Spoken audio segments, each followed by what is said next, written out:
Okay, hi everyone, welcome to the AA. I'm Lisa Lefebvre, the curator of the exhibition, and it's been my great honour and pleasure to work with the AA on this project, who've been so helpful and supportive throughout the whole of the exhibition. It's been really, really great. I'm here to introduce Jane Crawford to you this evening, who again has been a fantastic support, and her enthusiasm has been wonderful throughout this whole project. Jane is the widow of Matta-Clark and looks after the Gordon Matta-Clark estate. And I'll pass you straight over to her. Thank you, Jane.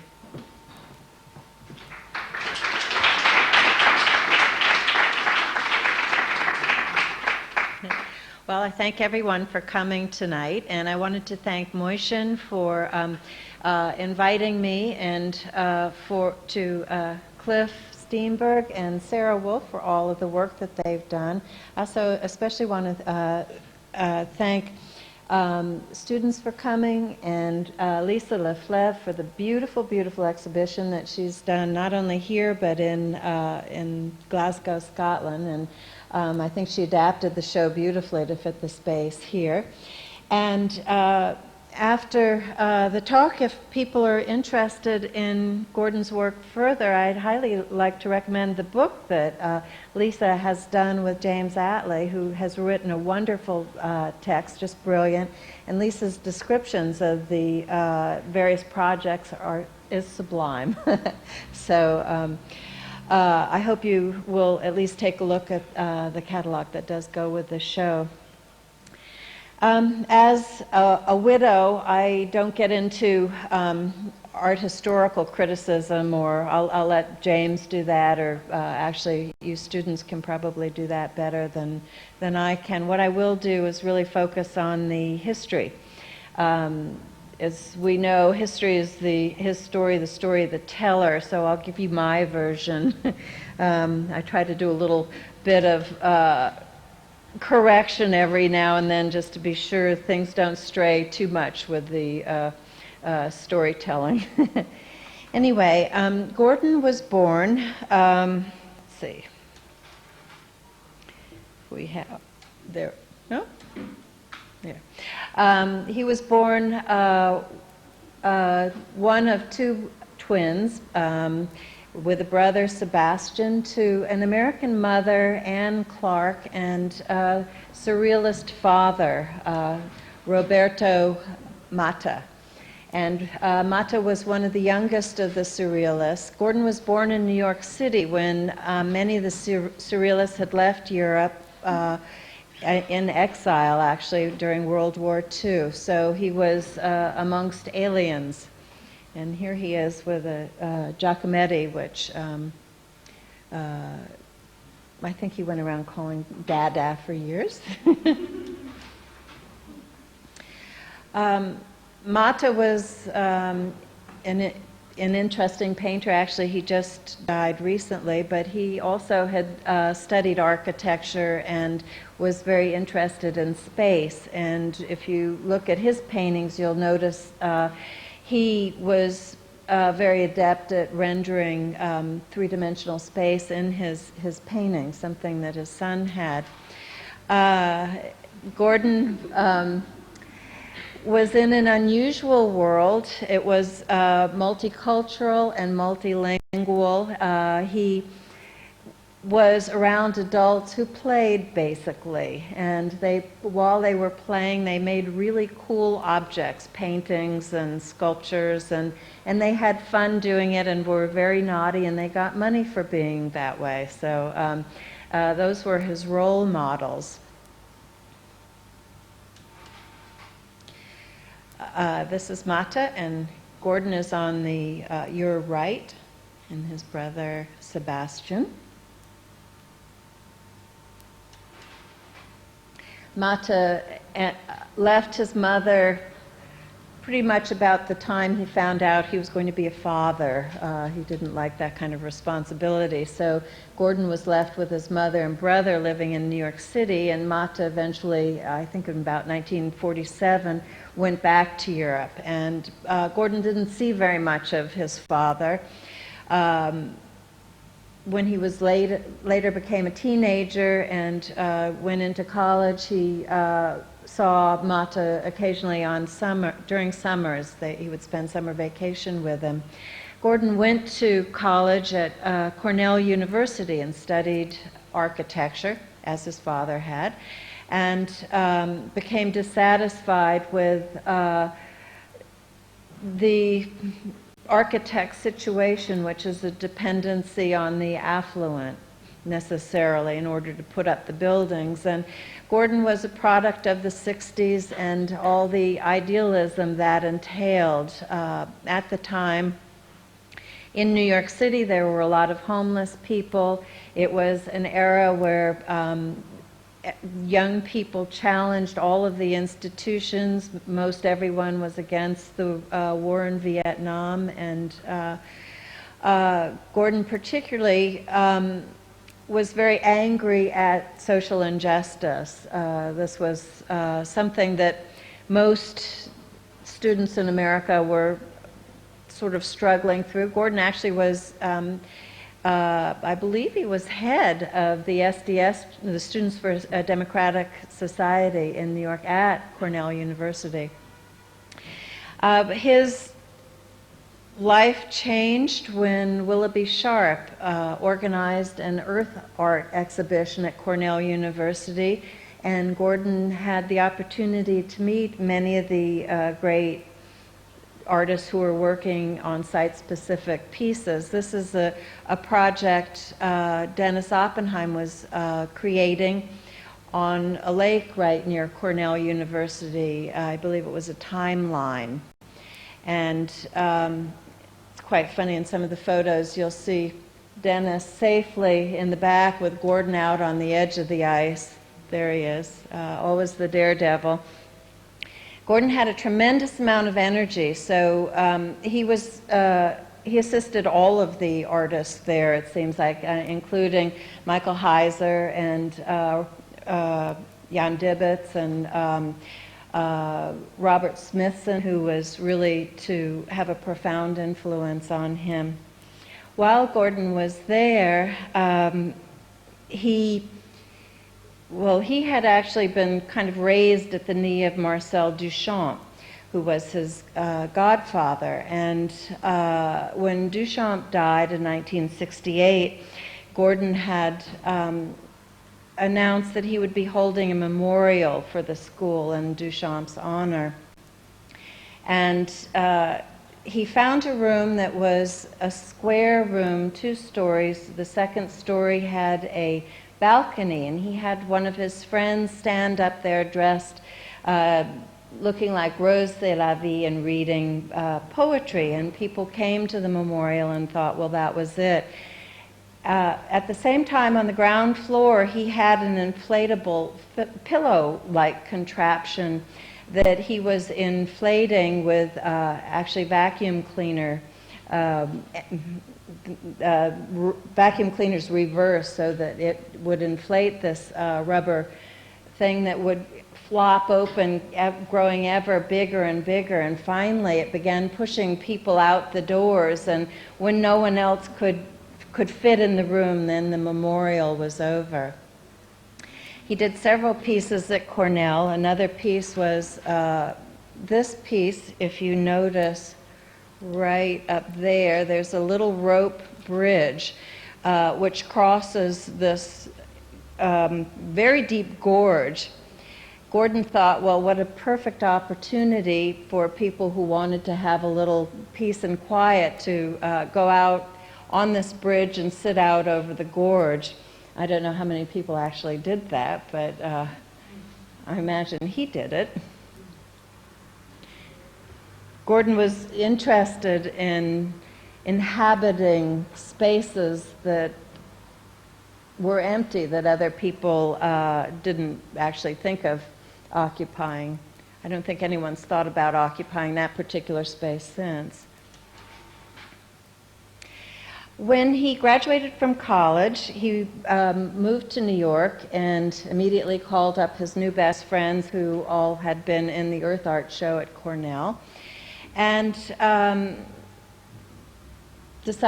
proclaimed himself an artist and started making different pieces. This was one of the first ones. This is called Tree Dance. It took place at at Vassar College, and it was, I think, in about 1970, 71. And he had wanted to inhabit this tree for the duration of the exhibition, which was 1 month, but the powers that be would have none of that. So instead, he invited several friends who were dancers to come and have a performance in the tree. And he made a little film about this. But he was prepared to live up there for a month. In New York, he had read many, many books on alchemy. If you look through his library, you'll see they're still there.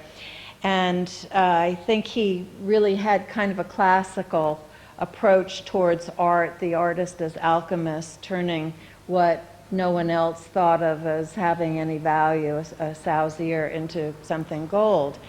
And so he started with this chemistry and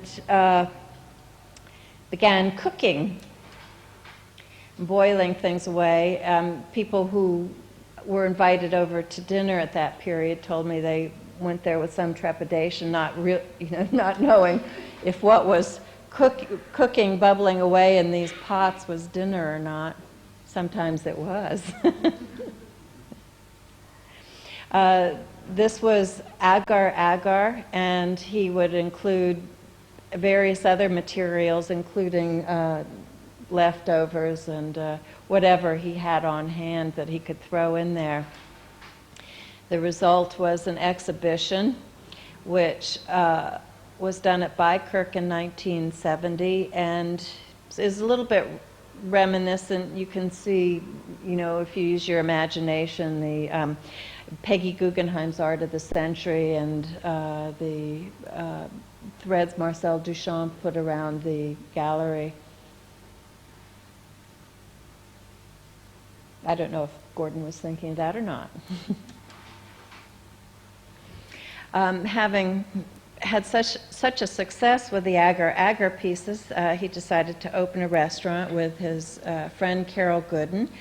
And the restaurant was the first restaurant in the Soho area. This was an area of warehouses that were being abandoned as the city changed and evolved. It was no longer practical for a lot of these businesses to stay in the city, and so many of them moved out. Gordon found that there were large empty spaces available and was one of the first to move in and start changing them into domestic workspaces. And he and many of the artists in Soho were really responsible for building Soho. I remember after a party one evening walking down the street to go get more beer at the local store, and he started joking that, well, he had done all the drywalls in that apartment, and Philip Glass said, yeah, well, I did the plumbing in that apartment, and Gene Heistine said, yes, I did the electricity in that apartment, and all up and down the streets, the artists were the ones who were really responsible for building Soho. That was their day job, so to speak. And Food Restaurant was opened. They had hoped to make some money out of it. What they did was provide most of the artists with some kind of employment. You could go there and work for a few weeks and gain enough money to make a show, and then you could quit and do your show. And if you wanted to, after the show was over, you could go back and work again. And they also did performances there. Never one to just sit and eat. He always had to be fidgeting and making something. So they would have food performances on Sunday nights, and Food Restaurant was the first opportunity really Soho had to try sushi, which at that point was really just raw fish and was viewed with a lot of suspicion by artists. Gordon did a couple of meals, one called Bone, which I'm not sure I have a photo of or not. But I think we have photos in the exhibition somewhere where everything was either on or in a bone, and that's how it was prepared. And at the end of the meal, he would take people's leftovers into the kitchen and scrub them clean, drill a hole in them, and put a string through them and return them to the owner, who could then wear the leftovers home. Another meal was called Alive, and more than one person left the restaurant screaming over that. But there were a lot of different people. Rauschenberg made Cajun food, and it was really a fun period. Eventually, they closed the restaurant because they gave more food to patrons than the patrons had actually paid for, I believe, so it was a losing proposition.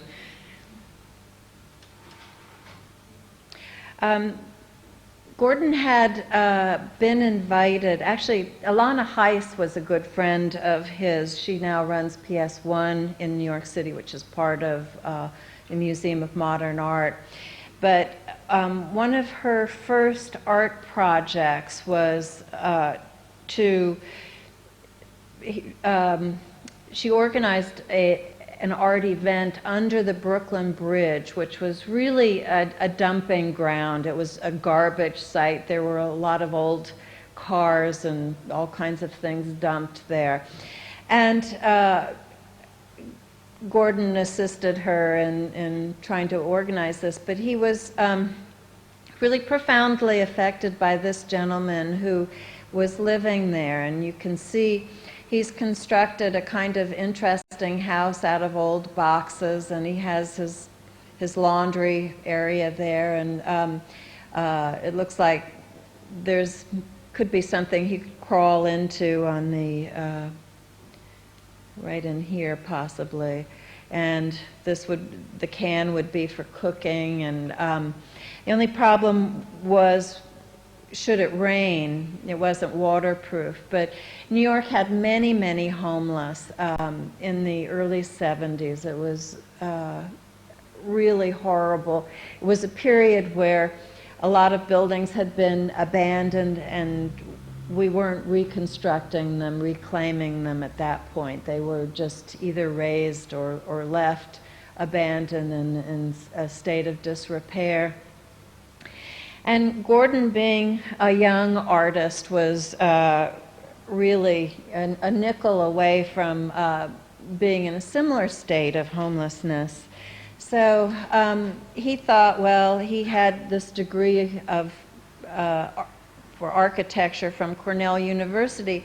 What would he do in a similar situation? And he looked around at the garbage there and decided, well, he would try to use what he found to create something that was a viable alternative to the sort of house that this gentleman had constructed. And what he did was construct a garbage wall, which we've done outside here. And he built this garbage wall 4 times actually, and all of them were different. The idea was that anyone could do this, and he just used this as an example that he would give to you, so that you all could go out and construct a garbage wall, or this homeless man could, and that it would be a little more practical, a building element than what he had. Just with the cardboard.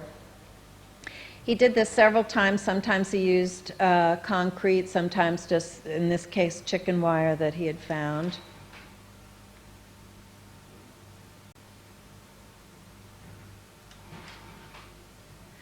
He also went around gathering up old beer bottles and wine bottles, any kind of glass that he could find. And with a Bunsen burner and an old olive oil can, he was able to melt the glass into glass bricks. Again, another building element that was very inexpensive and could have been used, he felt, to construct some kind of housing for the homeless. These were some of the bottles that he found. This was actually after an opening at 112 Green Street Gallery, one of the first cooperative galleries in New York. Again, Gordon was involved in organizing this. 112 Green Street was a gallery where you could just go in and announce that your show was the next show to the person who had their things on the wall, and they would remove them, and then it was your turn to show. It was very free-form, sort of early 70s style. This is another piece that Gordon did under the Brooklyn Bridge. He raised the car in such a way that you could crawl under it, and I think he was trying to reinforce the sides as well to, again, just make something that was a little bit more waterproof.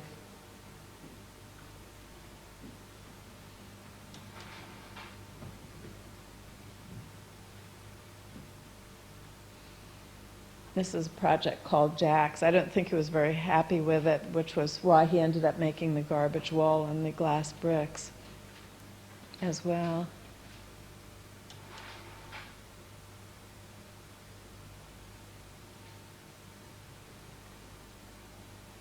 This was actually an interesting site for an art exhibition.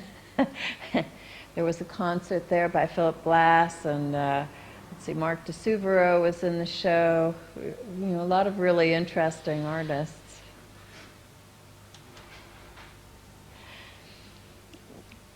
Gordon, while he was under the Brooklyn Bridge for the opening, had roasted a pig. He always liked to include food as another aspect of art making, and he liked the idea of food on site as a way to entice local people to become involved in whatever the project was on site. And he thought people would walk by, and in this case he had roasted a pig, and he thought, well, maybe someone will walk by and think that smells good and, you know, stop by and have a little bite to eat, and then Gordon could sell him on the idea of art being important for everyone, you know, that it raises your level of awareness and the level of conversation, and that it should not be for the elite.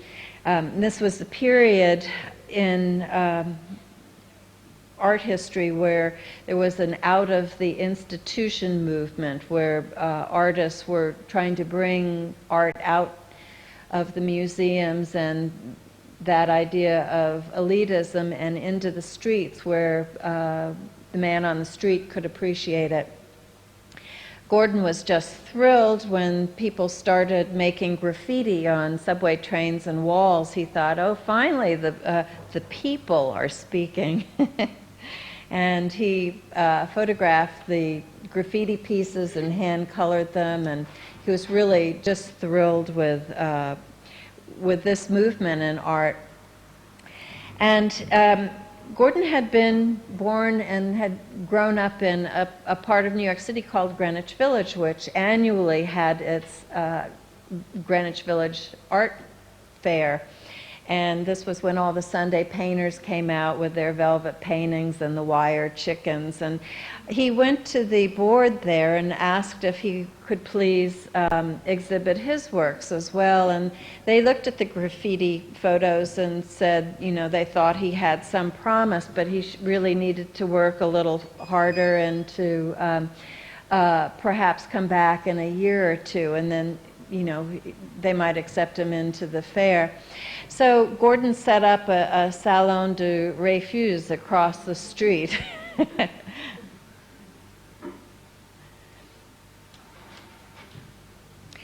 And he also had a truck which he had neighborhood children come and paint in graffiti. When people would come by and admire his work, he would take a blowtorch and cut out a piece of the truck and give it to them.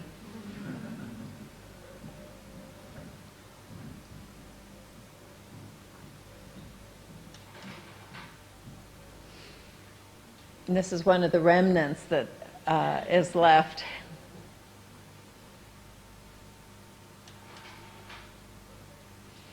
This was the state of much of the empty buildings, many of the empty buildings in New York City.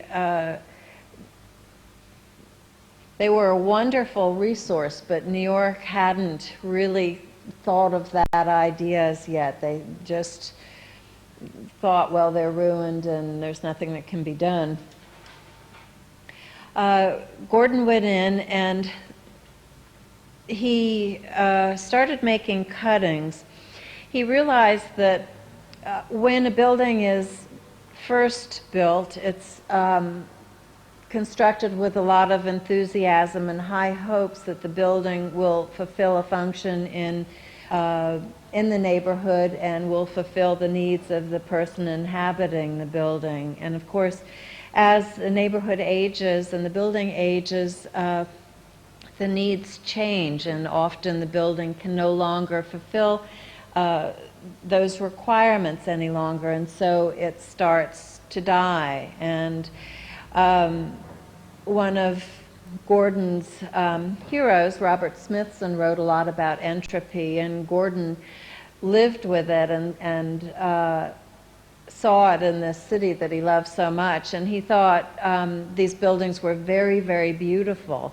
And so he became a kind of urban archaeologist. He said that we all leave a layer of skin on these rooms that we inhabit, and by cutting through those, you're cutting through that history, and you're going right down into the bare bones of the building. But the history also being the context of the building. And it's curious that the context has been as vulnerable as the physical building to history. So I like to talk about context a lot.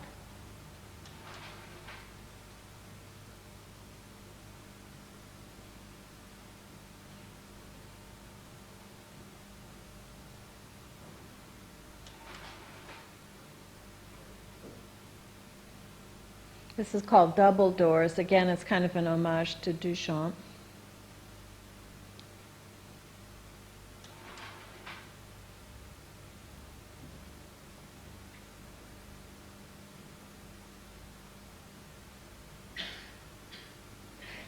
Gordon truly saw entropy as being equal and as beautiful as a construct, and he never thought of what he was doing as being destructive, although he was severely criticized for making these cuttings, and in fact he's criticized today for making the cuttings, but he didn't feel that he was being destructive in any way. This was not a negative. This was transforming the building from one thing into another.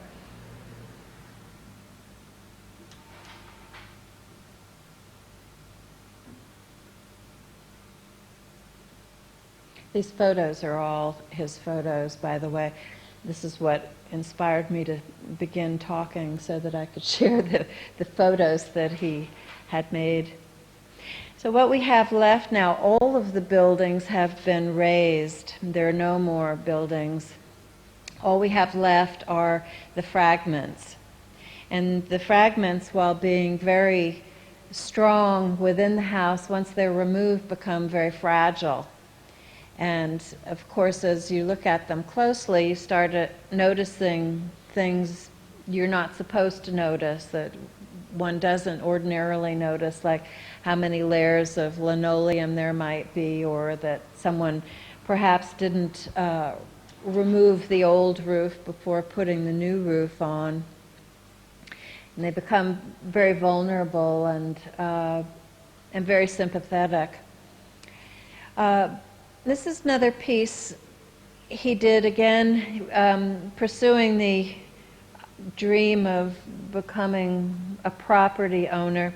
In the United States, we have one of our myths is this leftover American dream that because we have so much land in America, there's enough land for everyone, which in fact maybe there is, but no one can afford it. It's so very expensive. And the people who came from England and Europe into the United States came with this idea that they could achieve the dream of becoming landed gentry, as we call them, by owning property. They could be like the aristocrats here. And so this, of course, being in a very poor artist, was one of Gordon's dreams, and he discovered that there was an auction of properties, these anomalies left over from rezoning periodically in the history of New York. And some of the properties were about as wide as this little podium here, and some were about a foot wide, but went the entire length of a block. In fact, there were several like these. And at the auction, they were selling for only $25. The most expensive sold for $75. So Gordon realized, well, finally he could achieve this dream and become landed gentry. So he bought 15 estates. And this particular estate here is the one that is the size of this podium. It's about 2 feet by 2 feet, and completely landlocked by other people's property. In order to get to it, you have to trespass on someone else's land. Another of the projects, this one, is one of the estates that's 1 foot wide. It runs down the entire length of the block on the left side there, right here. And it's situated in such a way that the homeowners of that block who want to park their car in their garage have to trespass on Gordon's property. And there's one property that he bought that even he wasn't allowed to see.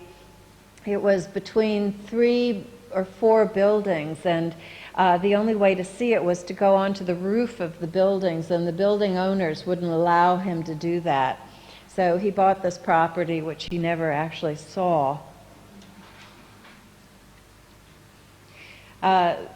These fake estates he photographed, making sequential photographs of dirt and grass and cement, which he then left in a cardboard box along with all the legal documents. These he gave to a friend of his who had the money to pay the taxes, which would be about $5. But if you have no money, $5 adds up. So he had this friend pay his taxes for him. And the friend died about a year before Gordon died.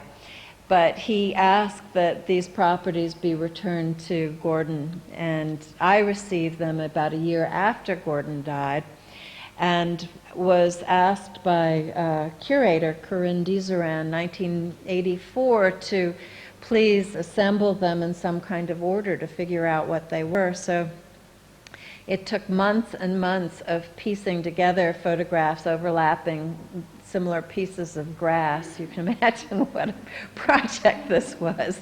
And then running around trying to match up these properties to the deeds, trespassing on the various people's through people's backyards and down alleyways and whatnot. And we had a funny thing happen. In one of them, we were in someone's backyard, and they came out and asked what we were doing there. And we said, well, we're looking for this piece of property, and showed them the deed. And they said, oh yeah, you must be from the city. They send someone out here every year to be sure we don't build on that lot. It's really pretty fantastic. One of the properties was in a man's front yard, and he had a square front yard with a fence all around it. And Gordon's property was a little triangle that faced from the sidewalk and pointed into his yard. So his fence had to accommodate that. Poor man. This is perhaps one of Gordon's most famous projects. It's called Splitting. This was done in Englewood, New Jersey. And Englewood was a kind of bedroom community for New York City. It had a lot of wealthy people living there. And this house was in a neighborhood where maids and gardeners lived. It was the support system for the bigger houses. And as the economy changed, the landlords, the people who owned the big houses, could no longer afford to employ as many people as they had. And so these people lost their jobs, and eventually their neighborhood started to get a little bit more run down, and eventually the landowners decided that this neighborhood should be raised and some good middle-class housing be put up. Where have we heard that before?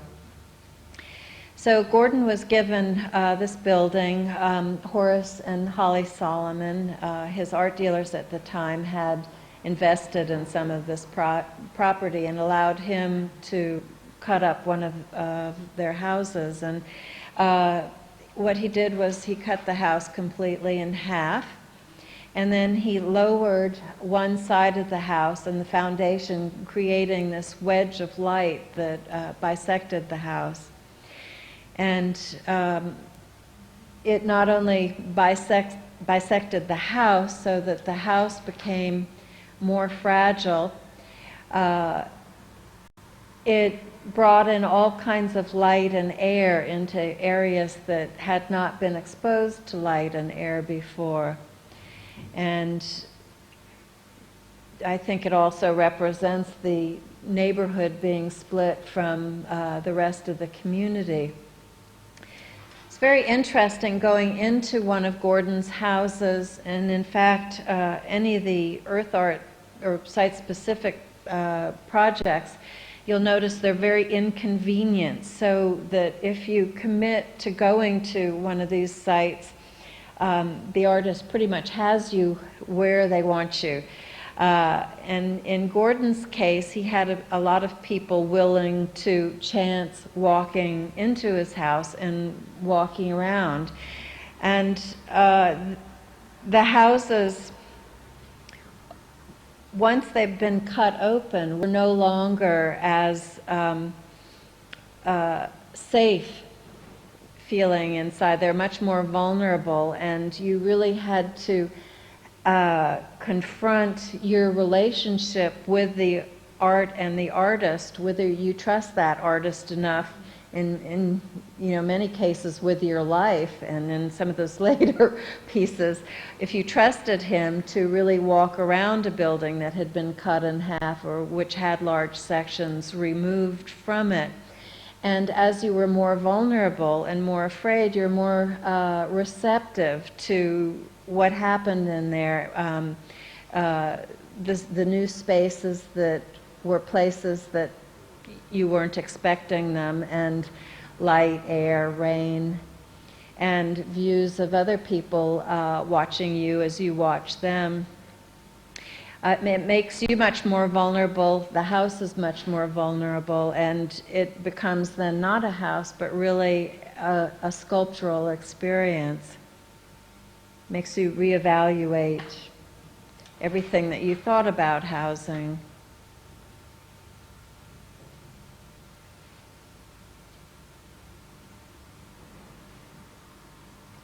Actually, today there are very few artists that can get my heart pounding like that out of fear or whatever. I think some of Richard Serra's tilted arc pieces make me that receptive to the elements.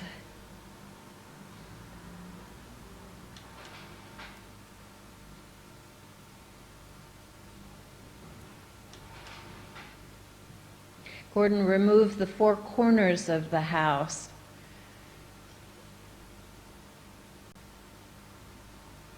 Making it even less unsound structurally, but very beautiful, as you can see. And these remnants, again, still exist. And this is a picture from, I believe, the first time it was exhibited at John Gibson Gallery, and you can see there's a fair amount of dirt left over in the eaves, rat shit and whatnot. And he liked that aspect of the work, that it was just the way it was found. And after 1986, 87, it had gone to about 12 different museums, and it came back so clean you could eat your breakfast off of it, unfortunately.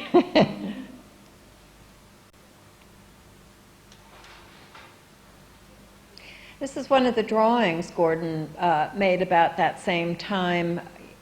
He had wanted to go into people's houses and cut their walls, and he found that they weren't very enthusiastic about that, so he decided he would cut these thick pads of paper instead. He used a little jigsaw to do that.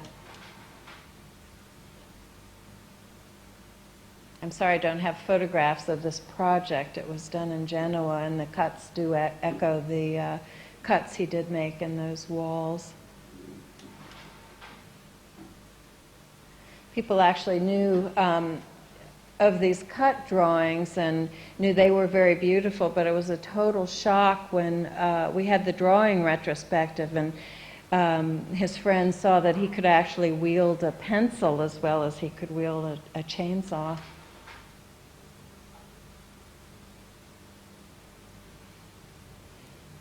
I think all of those drawings are upside down. I apologize. But we never really knew what was right side up and what was upside down anyway. Because Gordon was upside down so much of the time.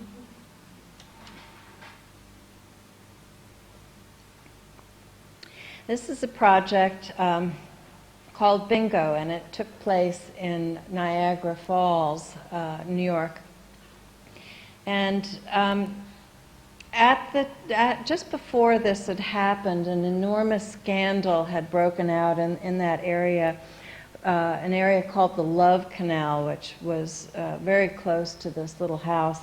Such a beautiful name, but in fact the Love Canal was horrendously polluted with toxic waste, and everyone who lived around it, and there were houses up and down both sides, became extremely ill, and children died, were born deformed. There was a lot of leukemia, and there were many cover-ups for years and years, and eventually there was no denying what had happened there. So it all did come to light, and was the cause of the United States founding the Environmental Protection Agency to clean up such sites and to compensate people who unfortunately were subjected to such horrible conditions. Gordon came to do this project right after all of that, and was of course very aware and outraged at the situation. And so what he did was he removed the facade of this building, and he removed it in such a way that it was like a game he called Bingo by ninths. There were 9 squares, and he would remove them one at a time. And he left the one central square on the building and packed the others up and put them in his pickup truck. And about 5 minutes after he did that, a bulldozer came and tore the whole house down. He barely had time to photograph it. And 3 of the fragments from the facade still exist. They're wonderful to walk around and look at. You see around the windowsills, people, rather than having curtain hooks, had actually used thumbtacks to cover the windows. And you see all people's little idiosyncrasies, how they live, but out of context.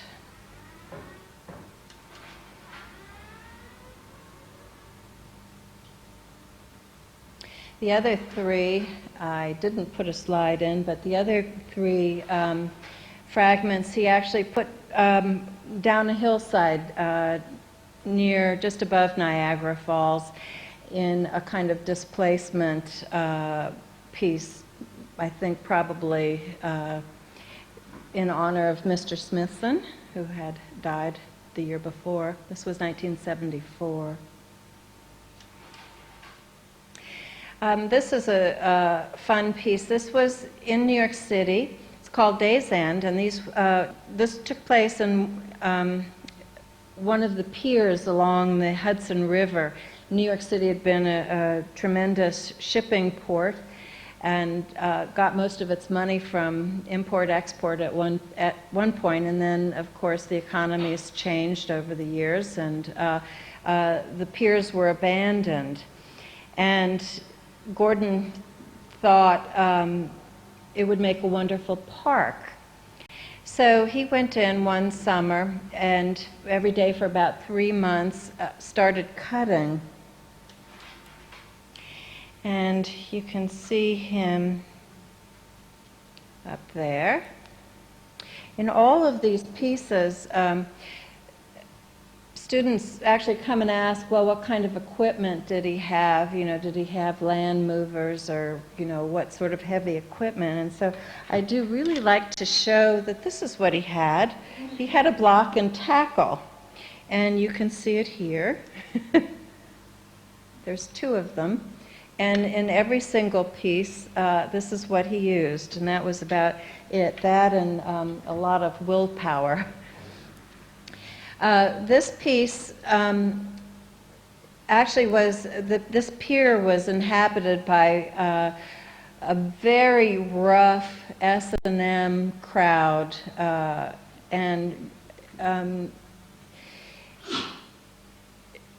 actually they just loved having someone come in and make them a park.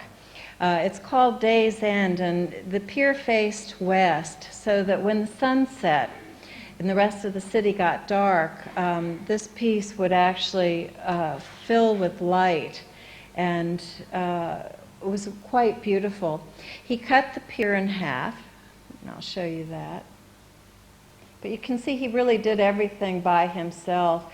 Every now and then he could con a friend into helping him for a little while, but the work was so arduous that usually they made excuses to leave.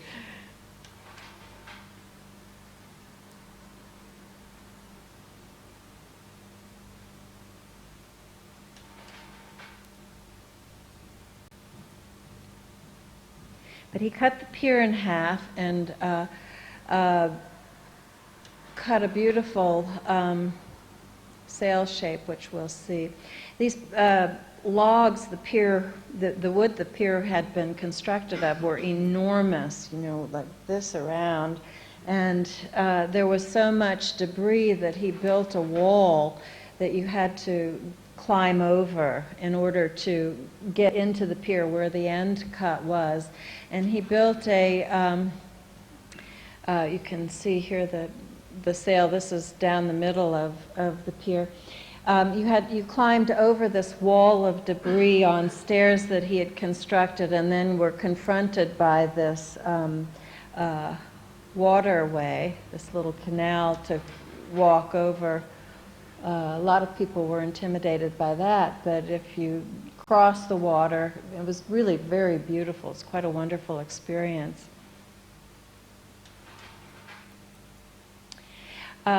This particular photo is in the winter, but I had others I should have brought in the summer.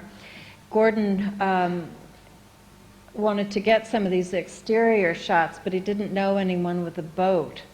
So he, and again, having no money, was hard-pressed to come up with a way to get out into the water. So he recalled that in Central Park you can rent boats to row around the water there. And so he went and rented a boat and put it on his pickup truck and took it over to the Hudson River and put it in. And, and he did return it, no one the wiser. This was also a funny piece because Holly Solomon was his dealer at the time, and she had a very fancy opening where she invited her uptown collectors who came with their fur coats and jewels, and many of the local denizens were there as well. So that was an interesting meeting. And Gordon had gotten a wonderful review in the New York Times with this piece. The critic thought it was just fabulous. And one of the city bureaucrats happened to be reading the paper when they came across the review and were really outraged that that Gordon had cut up that particular pier because he realized, well, that was the city pier, city property, even though it had been abandoned. He felt that Gordon had no right to cut up their property. So they arrived at the opening to arrest Gordon, and spoke to Gordon and several other people. Gordon assured them that that maniacal artist had actually gone to Europe, and the police were saying, "Gee, that's too bad. I mean, we really need to talk to him about this." But one of the things that we most want to talk to him is, we understand this is an artwork, so we understand why he did it. But what we really don't understand is how he did it. How one person could cut up this pier in such a way.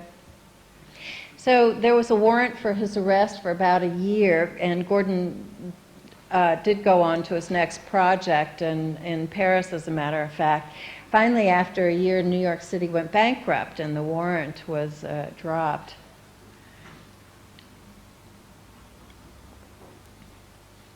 This project was done right after the pier piece.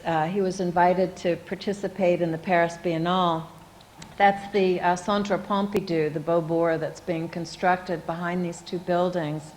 This was a beautiful old neighborhood, again, somewhat decayed, and they decided to raise the whole area in order to build the museum.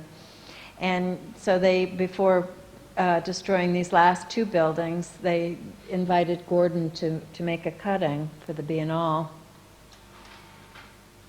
Gordon had seen a film by, what is his name? Anthony, friend of, yes, thank you, Anthony McCoy.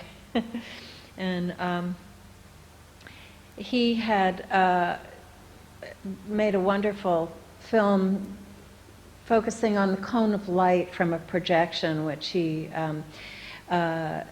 would manipulate. I've forgotten the name of it. Remember the name of that?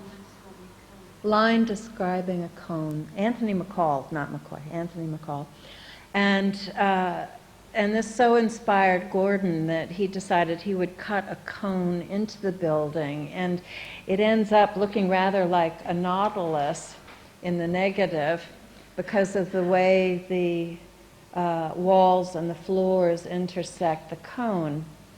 And the cone goes through the old building, and you can see the new building, the new Beaubourg, through it.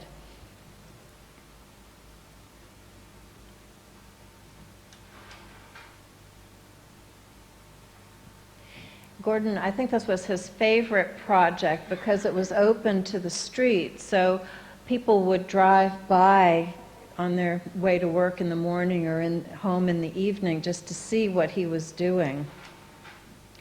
And he liked that aspect of it, a kind of a street theater.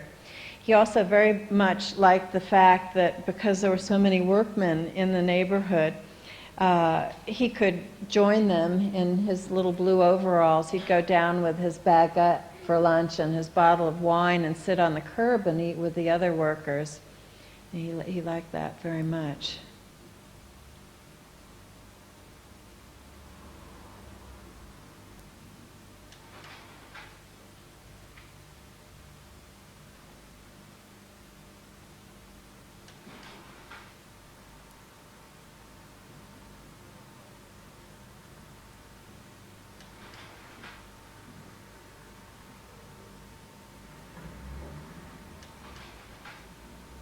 This is one of the photographs he made. I'm sorry, it's a little bit dark, but he ended up cutting up the negative of films just like he would his buildings. Someone told him a good photographer never touches the negative, so that was like waving a red flag in front of him. He immediately started cutting up the negatives. This is actually 8mm film that he then printed, taped together and printed. Oops.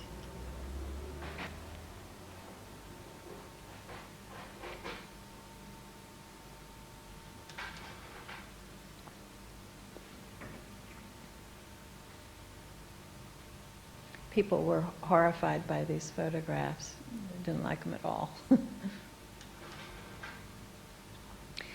This piece has, for some funny reason, become very popular among architects.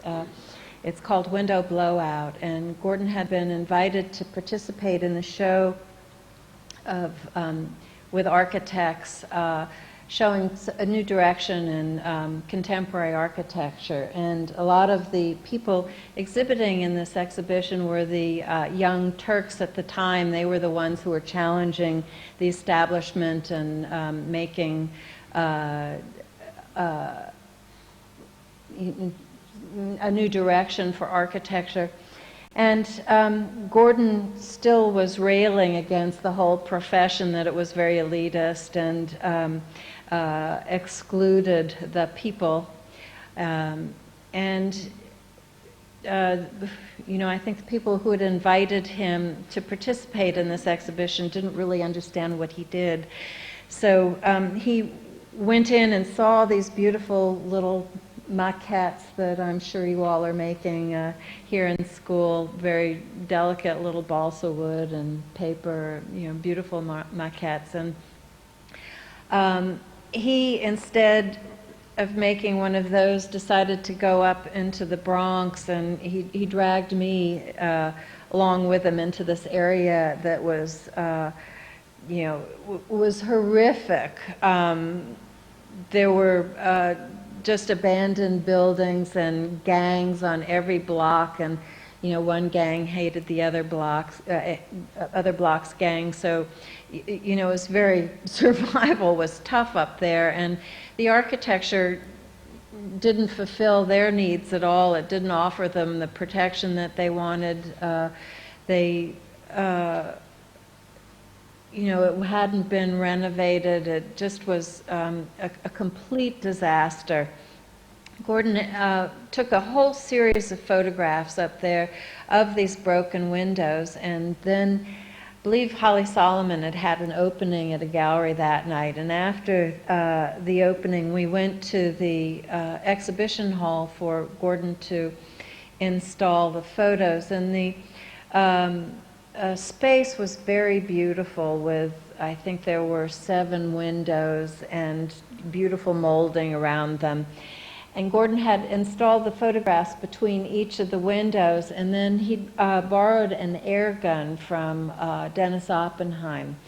Apparently some of the windows had been cracked, and he'd been given permission to shoot some of the windows in the space, and he ended up shooting all of them out. So they all had these bullet holes in them, which were reminiscent of what he'd seen in the Bronx. And by doing that, what he'd done was change the entire context of the exhibition, which was a little bit unfair, so that what the architects had struggled with so elegantly in their little models was irrelevant to the discussion that he had turned it into.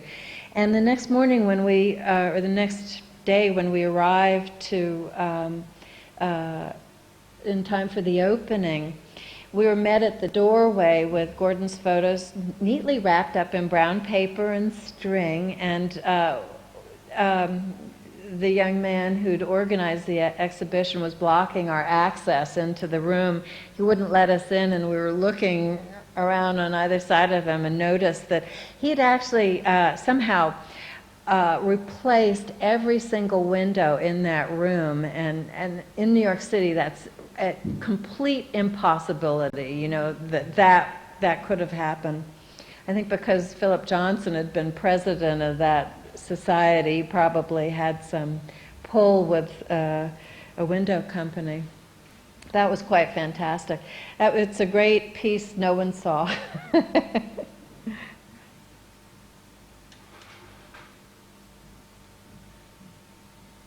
This is typical of the buildings in the South Bronx at that time.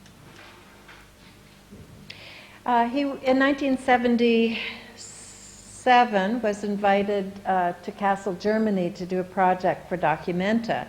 And he was tired of making the building cuts. He thought he was being identified as the building cut artist. So he wanted to go back making these construct, these networks, in order to occupy empty spaces.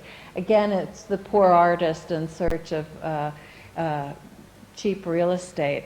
And he had been looking actually for 4 smokestacks. He wanted to build a little suspended net house between 4 smokestacks, but was just foiled at every turn.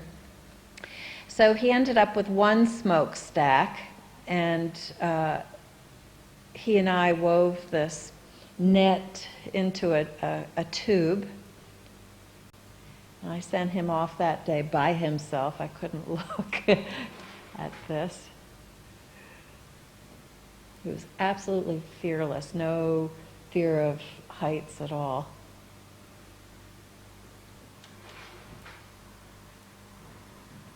This is called Jacob's Ladder. This was done shortly after his brother Sebastian had died. So it's the stairway to heaven. Gordon, being an incredible optimist, a somewhat naive optimist, thought, well, at Documenta, everyone will want to come and climb up there. And of course, no one did. They were all terrified. I was obliged, being his girlfriend, I had to go up. But you can see no one else wanted to join him up there. But it was quite wonderful. You had a fabulous view of the city.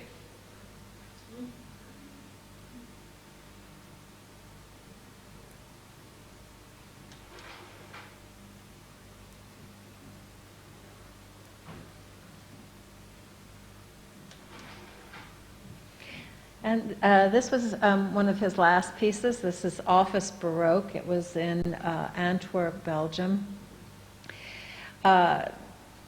This house had outlived its purpose in its environment. It backed up onto the main tourist square there, which was this beautiful little medieval square.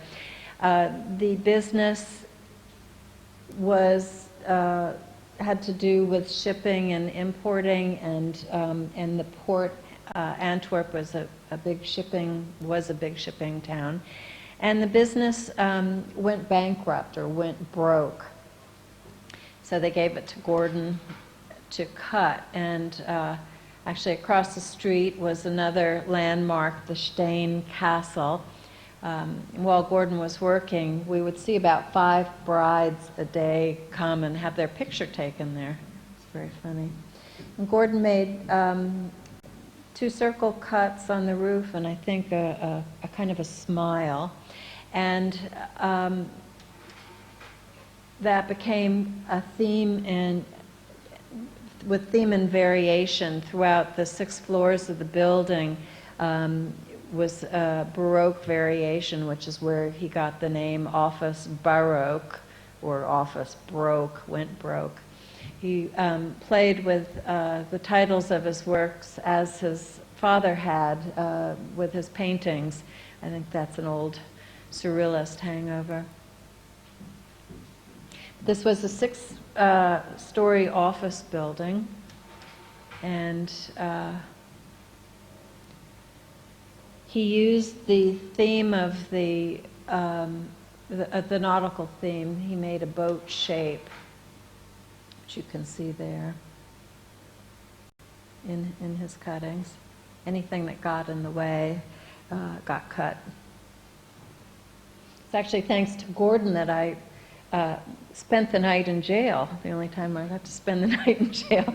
We were there drawing on the walls one evening, and this was one of the buildings on a circuit of, I guess, people who moved around and were homeless. There was kind of a little tour that you could do of buildings that was, you know, if you were homeless, you would know which ones to go to, and this was one of the buildings.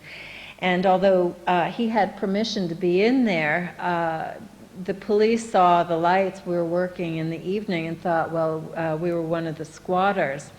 And the front door was open, unlocked, but they came up ladders onto the first floor. We didn't hear them. We had the radio going.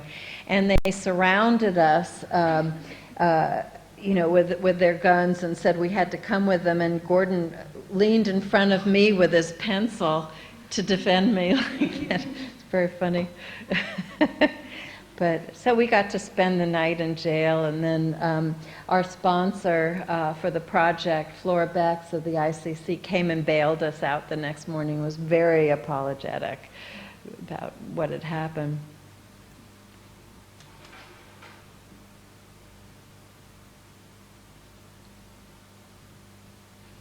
Gordon had great fun in this project too, because they had given us a hotel room on this beautiful medieval square. It was a wonderful tourist hotel. And every day after work, he would come back to the hotel completely covered in dust and filth and dirt. And you could hardly tell there was a human being under there. And he'd go to the concierge and ask how his day was, and if there were any tourists there, offer to suggest places they should go and visit, and offered to guide them there. He loved meeting people in that condition.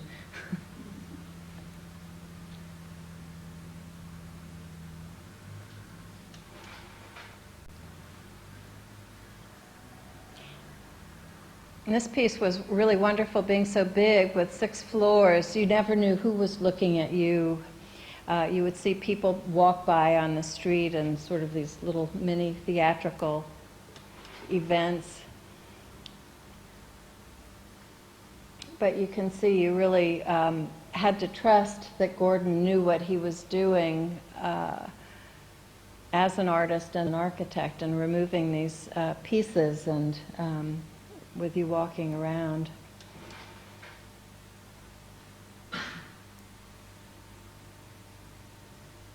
The irony was that although Gordon had gotten A's and B's at Cornell University and had made the dean's list, he had received a D in structural engineering. I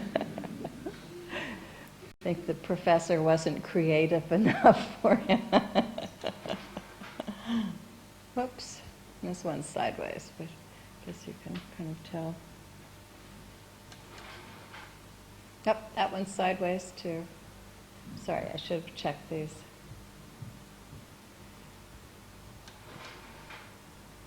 This was his final piece. This was, finally, he was part of the establishment. He was invited to the Museum of Contemporary Art in Chicago to cut up this little building. The museum was taking over. They had just bought that and were going to renovate it. The museum had a nice history. Christo had wrapped it, and Oldenburg had done something outside. Charles Simmons had a little civilization down in the basement growing in one of the walls. It's turned out to be one of the coldest winters Chicago had ever experienced. With the most snow, it was really a difficult job. It's called Caribbean Orange because it was so cold. Gordon was dreaming of going down to Jamaica or someplace warm the whole time he was working. And it's also called Circus. He often had various names for different pieces. You can see there are several floors here, and the basic design was 3 circles that went from floor to floor to floor. There were 3 of them. So it was like a 3-ring circus, or this kind of orange that you might, the way you might unpeel an orange with these little slivers round and round.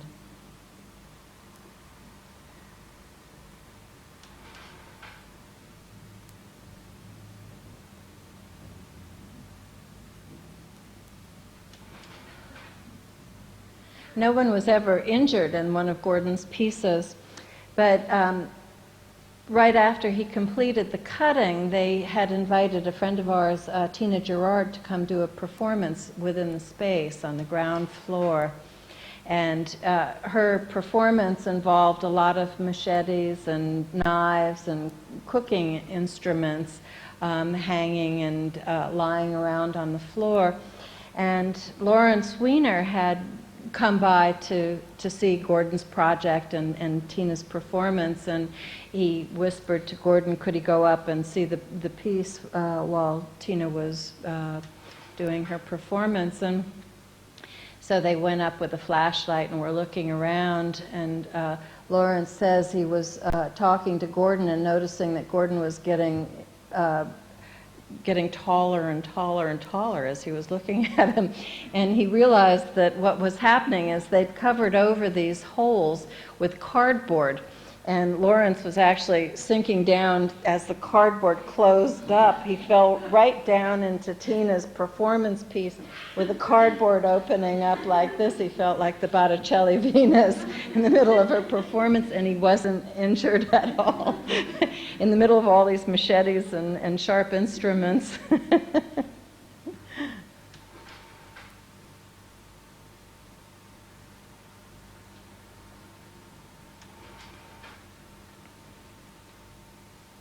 Hard to orient yourself in some of these photos, but this is one floor with a hallway on the same level and outside, and then this is the floor underneath, the floor below.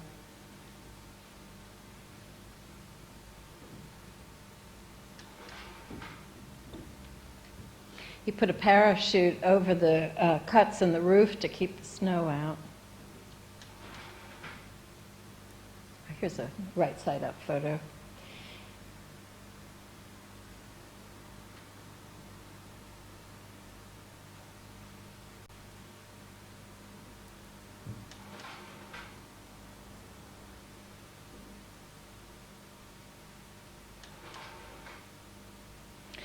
These were his last projects, unrealized.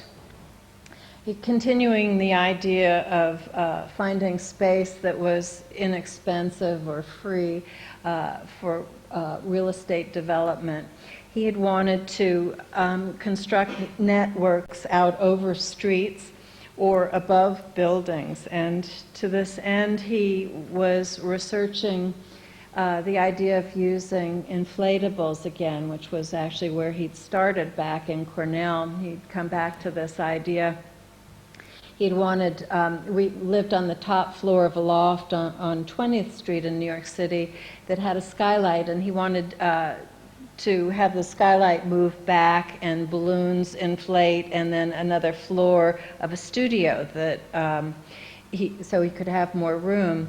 And then he, of course, had the idea, well, maybe he could kind of float his studio over to someone else's house, someone else's studio. And I think Peter Fend writes nicely about this in the drawing catalog. They wanted plants up there. He had all kinds of elaborate ideas, but was never able to complete it. With this, he had wanted to arrange to have artists join him in what would be called a medicine show, which would include a bunch of caravans that would travel around the country with artists, sort of have art will travel. Laurie Anderson would step out and play her violin in different towns, and Gordon would have a little caravan where the roof would pop off, the balloons would inflate, and people could climb up and have another view of their town, or be able to go in one of these little carts and fly around. He also had purchased a house for $500 in a rundown neighborhood, and had gathered a whole group of kids that were skipping school and really just getting into trouble, teaching them how to do drywall and casting cement and to plumb and wire a house. He was teaching them how to steal electricity from the city, so it wasn't too boring. But he never got to finish that project either. The idea was that once they had renovated the building, that it would then become their building. And there he is. Thank you.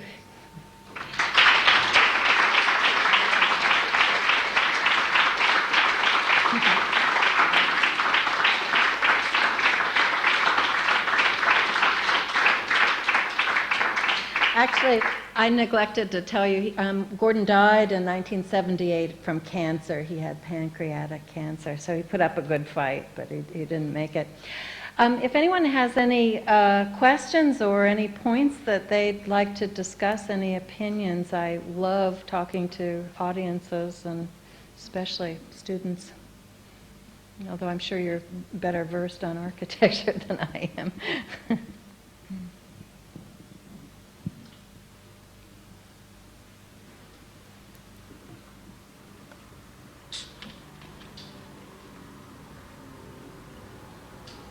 No questions?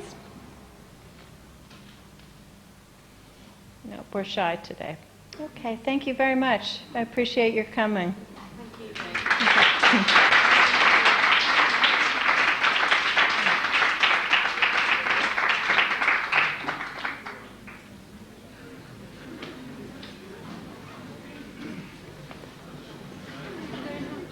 Oh, my pleasure. Thank you. Thank you.